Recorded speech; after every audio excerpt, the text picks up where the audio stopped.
दर्शन और शिक्षा में आज हम लोग देखेंगे पाश्चात्य विचारक जॉन डीवी का शिक्षा दर्शन। जॉन डीवी का जन्म 1859 में अमेरिका में बर्लिंगटन में हुआ था और किस सरकारी विद्यालय में आरंभिक शिक्षा लिया। उसके बाद वर्मोंट विश्वविद्यालय में अध्ययन किया। जॉन हॉपकिंस विश्वविद्यालय में उन्होंने पीएचडी की उपाधि ली। जॉन डीवी मिनीसोटा विश्वविद्यालय, मिशिगन विश्वविद्यालय, शिकागो विश्वविद्यालय में दर्शन शास्त्र पढ़ाया। 1906 में दर्शन शास्त्र के प्रोफेसर नियुक्त हुए और 30 वर्षों तक ये प्रोफेसर बने रहे। डीवी की महानतम रचना डेमोक्रेसी एंड एजुकेशन है। 1916 में यह प्रकाशित है, डेमोक्रेसी एंड एजुकेशन, जिसमें उन्होंने अपने दर्शन के विभिन्न पक्षों को एक केंद्र बिंदु तक पहुंचाया तथा उन सब का एकमात्र उद्देश्य उन्होंने बेहतर पीढ़ी का निर्माण करना रखा। प्रत्येक प्रगतिशील अध्यापक ने उनका बौद्धिक नेतृत्व स्वीकार किया। अमेरिका का शायद ही कोई विद्यालय हो जो डीवी के विचारों से प्रभावित न हुआ हो और उनका कार्य क्षेत्र संपूर्ण विश्व था। 1919 में उन्होंने जापान का दौरा किया तथा अगले 2 वर्षों यानी 19 और 21 में चीन में बिताए, जहां वे अध्यापकों एवं छात्रों की शिक्षा में सुधार हेतु लगातार संबोधित करते रहे। उन्होंने तुर्की की सरकार को राष्ट्रीय विद्यालयों के पुनर्गठन हेतु महत्वपूर्ण सुझाव दिया। इस प्रकार संपूर्ण विश्व में प्रगतिशील शिक्षा आंदोलन को चलने वाले डीवी की भूमिका महत्वपूर्ण है। इनकी रचनाओं पर अगर गौर करें तो इनकी रचना थी द स्कूल एंड सोसाइटी 1899 की, the child and the curriculum 1902 की, हाउ वी थिंक 1910 की, interest and effort in education 1913 की, स्कूल्स ऑफ टुमारो 1915 की, स्कूल ऑफ टुमारो 1915 की, डेमोक्रेसी एंड एजुकेशन जैसा पहले भी चर्चा की 1916 की, ह्यूमन एंड कंडक्ट 1922 की, एक्सपीरियंस एंड नेचर 1925 की, the quest for study of relation of knowledge and action 1929 की और सोसाइटी ऑफ साइंस एजुकेशन 1929 की। ये प्रमुख 10 रचनाएं, 10 से अधिक रचनाएं हैं, लेकिन ये प्रमुख रचनाएं हैं जो शिक्षा और दर्शन से संबंधित है। डीवी का शिक्षा दर्शन क्या है? जॉन डीवी आधुनिक युग के महान दार्शनिक, शिक्षाविद तथा विचारक हैं। जॉन डीवी की शिक्षा की अवधारणा व्यवहारवादी दर्शन पर आधारित। डीवी का मानना था कि ज्ञान कार्य का परिणाम ही होता है। उनके अनुसार परिवर्तन विश्व की वास्तविकता है। शिक्षा को परिभाषित करते हुए उन्होंने कहा, शिक्षा अनुभवों की सतत पुनर्संरचना है। शिक्षा के प्रति उनकी मुख्य अवधारणा उसकी पुस्तक जैसे डेमोक्रेसी एंड एजुकेशन, लॉजिक तथा एक्सपीरियंस एंड एजुकेशन में लिखी गई है। उनके अनुसार सत्य एक उपकरण है जिसका उपयोग मनुष्य द्वारा अपनी समस्याओं का समाधान करने के लिए किया जाता है। जब समस्याएं बदलती है, सत्य बदलता है और शाश्वत सत्य नहीं हो सकता है। अर्थात समस्या के हिसाब से सत्य भी बदल सकता है। डीवी के अनुसार परिवर्तन शिक्षा का मौलिक सिद्धांत है। सत्य व्यक्ति के अनुसार परिवर्तित होता है, अतः व्यक्ति कार्यों एवं प्रयोगों के परिणाम के आधार पर सिद्धांत को विकसित करता है। शिक्षा का मुख्य लक्ष्य बच्चे को अपने अनुभवों से जीवन की समस्याओं के समाधान के लिए सक्षम बनाना है। शिक्षा का लक्ष्य मानव जीवन को समृद्ध एवं सुखी बनाना है। अतः जॉन डीवी को व्यवहारवादी विचारक कहा गया। क्यों? क्योंकि वो व्यवहार में शिक्षा चाहते थे। अब जॉन डीवी के अनुसार शिक्षा का क्या उद्देश्य था? तो पहले सबसे पहला उद्देश्य है कि बच्चे का विकास हो, प्रत्येक बच्चे की शक्ति एवं क्षमता का विकास हो। प्रत्येक बच्चा जो अपनी विशेष क्षमता की है उसका जो है विशेष क्षमता उनका जागृत हो। बच्चे की क्षमता के अनुरूप अध्यापक को विकास की दिशा देनी चाहिए। दूसरा उद्देश्य इनका था कि प्रजातांत्रिक व्यक्ति एवं समाज का सृजन। प्रयोजनवादी शिक्षा का लक्ष्य है व्यक्ति में प्रजातांत्रिक मूल्य एवं आदर्श को भरना, प्रजातांत्रिक समाज की रचना करना जिसमें व्यक्ति व्यक्ति में भिन्नता न हो, प्रत्येक व्यक्ति स्वतंत्र हो तथा एक दूसरे का सहयोग करने को तत्पर रहे, प्रत्येक व्यक्ति को अपनी इच्छा पूरी करने तथा क्षमता का विकास करने का अवसर मिले। व्यक्तियों की समानता होनी चाहिए। तीसरा लक्ष्य था इनका भावी जीवन की तैयारी। प्रयोजनवादी शिक्षा वस्तुतः इस अर्थ में उपयोगी है कि वह व्यक्ति को भावी जीवन हेतु भविष्य के लिए तैयार करता है, ताकि वह अपनी आवश्यकताओं को पूरा कर आत्मसंतोष प्राप्त कर सके। भावी जीवन की शिक्षा व्यक्तिगत और सामाजिक जीवन हेतु तैयारी करनी होती है। अब शिक्षा प्रक्रिया क्या होनी चाहिए, जॉन डीवी का क्या कहना था इस संबंध में? तो जॉन डीवी के अनुसार शिक्षा प्रक्रिया के दो पक्ष हैं, एक मनोवैज्ञानिक, एक सामाजिक पक्ष, मतलब साइकोलॉजिकल पक्ष और सोशल पक्ष। मनोवैज्ञानिक पक्ष क्या कहता है कि बच्चे के रुचि एवं क्षमता के अनुसार पाठ्यचर्या एवं शिक्षण विधि निर्धारित किए जाने चाहिए। बच्चे की रुचि को जानने के उपरांत शिक्षा दी जानी चाहिए तथा इनका उपयोग विभिन्न स्तरों पर शिक्षा की पाठ्यचर्या के निर्धारण में किया जाना चाहिए। यानी बच्चे की रुचि को देख लें, उसकी क्षमता को देख लें, तभी हम उसके लिए पाठ्यचर्या का निर्धारण करें।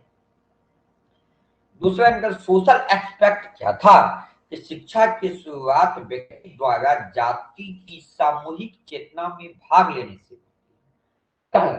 विद्यालय का वातावरण ऐसा होना चाहिए कि बच्चा समूह की सामूहिक चेतना में भाग ले सके या उसके व्यवहार में सुधार लाए और व्यक्तित्व तथा क्षमता में विकास कर उसकी सामाजिक कुशलता बढ़ाता है।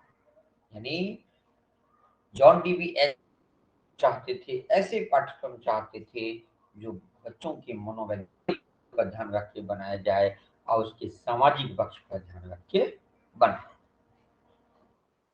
अब जॉन डीवी जो हैं वो शिक्षा प्रक्रिया के ध्यान को दिए। तो सबसे पहला है कि पाठ्यक्रम को उपयोगिता पर आधारित होनी चाहिए, अर्थात पाठ्यचर्या बच्चे के विकास के विभिन्न सोपानों में उसकी रुचि एवं रुझान पर आधारित होनी चाहिए। बच्चों में 4 प्रमुख रुचि देखी जा सकती है। पहला है कि बात करने की इच्छा तथा विचारों का आदान है खोज, तीसरा है रचना तथा चौथा है कलात्मक अभिव्यक्ति। ये भी क्वेश्चन आते हैं। पहला रुचि क्या देते, बात करने की इच्छा तथा विचारों का आदान प्रदान। दूसरी रुचि होती है बच्चों में खोज करना। तीसरी रुचि होती है कुछ रचना करना, कुछ नए नए करते। और चौथा कलात्मक अभिव्यक्ति करना, कुछ पेंट बना लेना, कुछ कलर कर लेना। तो पाठ्यचर्या इन 4 तत्वों द्वारा निर्धारित होनी चाहिए। इस बात करने की इच्छा आदान प्रदान के लिए उसकी भाषा का समुचित विकास होनी चाहिए, कुछ खोज करने के लिए कुछ तकनीकी ज्ञान की तरफ होना चाहिए, उनमें कुछ कंस्ट्रक्टिव बिहेवियर लाने के लिए कुछ रचनात्मक कला है उसका विकास करना चाहिए और कलात्मक अभिव्यक्ति है उसको भरपूर मौका दिया जाना चाहिए। तो इन 4 तत्वों पर जो निर्धारित होना है उसमें पढ़ना, लिखना, गिनना, मानवीय कौशल, संगीत एवं अन्य कलाओं का अध्यापन करना चाहिए। सारे विषयों को एक साथ अध्ययन नहीं, परंतु मानसिक विकास के विशेष स्तर पर इसकी आवश्यकता एवं इच्छा जाहिर हो तब पढ़ाया जाना चाहिए, है ना। जब इच्छा, संगीत की इच्छा हो संगीत बता दीजिए, कुछ पढ़ने की इच्छा हो कौशल बता दीजिए, कुछ लिखने की इच्छा हो कुछ लेखन के लिए दे दीजिए। ये उसकी इच्छा के आधार पर होना चाहिए। यानी सामाजिक को या मनोवैज्ञानिक रूप से पढ़ाते हुए पाठ्यक्रम का सुझाव दे रहे हैं। पाठ्यचर्या लचीली होनी चाहिए ताकि बच्चे के रुचि या रुझान में परिवर्तन को समायोजित किया जा सके। पाठ्यचर्या को बच्चे के तात्कालिक अनुभवों से जुड़ा होना चाहिए। जहां तक संभव हो पाठ्यचर्या में उन्हीं विषयों को रखा जाए जो बच्चे के तत्कालीन विकास की स्थिति में उसके जीवन की प्रक्रिया से जुड़ा है।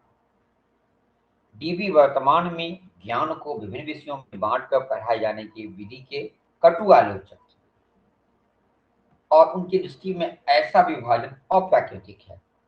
जहां तक संभव हो पाठ्यचर्या के सभी विषय संबंधित या एकीकृत में आप सारे विषयों का अध्ययन कर, अलग अलग ये विषय पढ़ो वो विषय पढ़ो, ऐसा नहीं है, सब एक दूसरे से संबंधित।